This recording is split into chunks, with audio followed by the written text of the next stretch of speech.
Total hip replacement surgery कैसे होती है सर? सिंपल लैंग्वेज में अगर हम समझना चाहें तो, और आप बताना चाहें अगर सर। कूल्हे की जो आर्थराइटिस होती है वो भले ही किसी भी कारण से उसमें कूल्हे का जोड़ खराब हो जाता है, जोड़ की जो कार्टिलेज है वो पूरी घिस जाती है जी और सर। हड्डी से हड्डी आपस में रगड़ खाने लग जाती है और मरीज को बहुत तेज दर्द होने लगता है। अब ऐसी स्थिति में हमें दोनों तरफ की कार्टिलेज बदलनी होती है। तो ये जो एसिटाबुलर कप है उसकी कार्टिलेज को बदल के हम उसकी जगह मेटल का एक कप और उसके अंदर जो है ये जो लाइनर होता है, पॉलीथाइलिन भी हो सकता है और सिरेमिक का लाइनर भी हो सकता है। ये जो आप फोटो में देख रहे हैं सिरेमिक लाइनर है।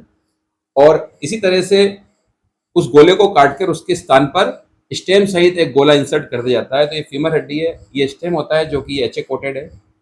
आजकल कई तरह के वेरिएंट आते हैं इसमें भी, और इसको बोन के अंदर डाल देते हैं और इसके ऊपर जो ये हिप का जो गोला है वो अटैच कर देते हैं और इस तरह से एक आर्टिफिशियल जॉइंट बन जाता है जिसे कि हम हिप रिप्लेसमेंट कहते हैं। सर, जोड़ प्रत्यारोपण सर्जरी के बाद पेशेंट कितने दिनों में नॉर्मली चल सकते हैं और नॉर्मल अपनी जीवन यापन कर सकते हैं, उतर सकते हैं? पेशेंट को पूरा वजन देके चलना तो हम अगले दिन से ही चालू करवा देते हैं।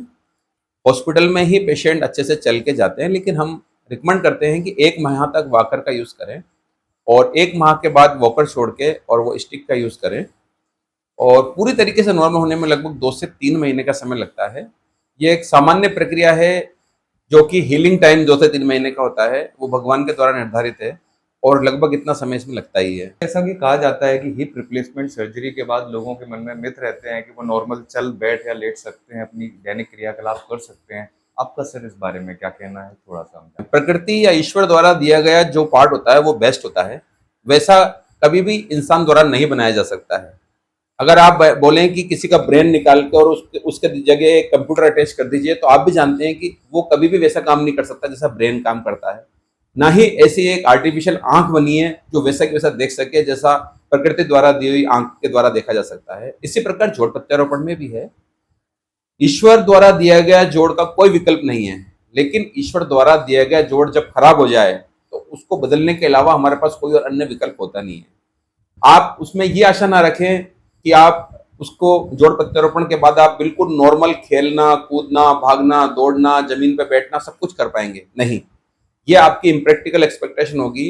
ये ऑपरेशन आपको दर्द रहित चलवाने के लिए, पलंग पे, चेयर पे उठना बैठना, अपनी लाइफ को नॉर्मली जीना, बिना दर्द के जीना और जितना चाहे चलना, ये ऑपरेशन उसके लिए है।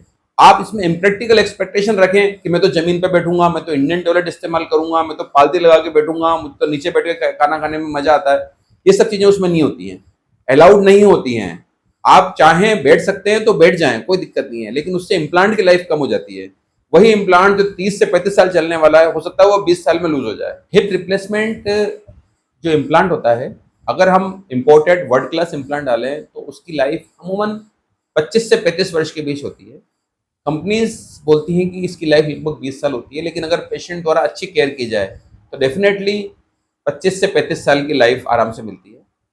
25 से 35 साल के बाद इसमें इम्प्लांट में वियर एंड टियर होने लग जाते हैं। जैसा कि नॉर्मल मैकेनिज्म होता है, हर एक चीज जो बनी है वो टूटेगी। मकान भी अच्छे से अच्छा बना लीजिए आप, 30-35 साल में गल के और वो खंडर जैसी स्थिति में आ ही जाता है। इसी तरह से वियर एंड टियर इम्प्लांट में भी होता है। बॉडी के एंजाइम होते हैं जो उससे रिएक्ट करते हैं, बॉडी के एंजाइम उसको गलाने की कोशिश करते हैं।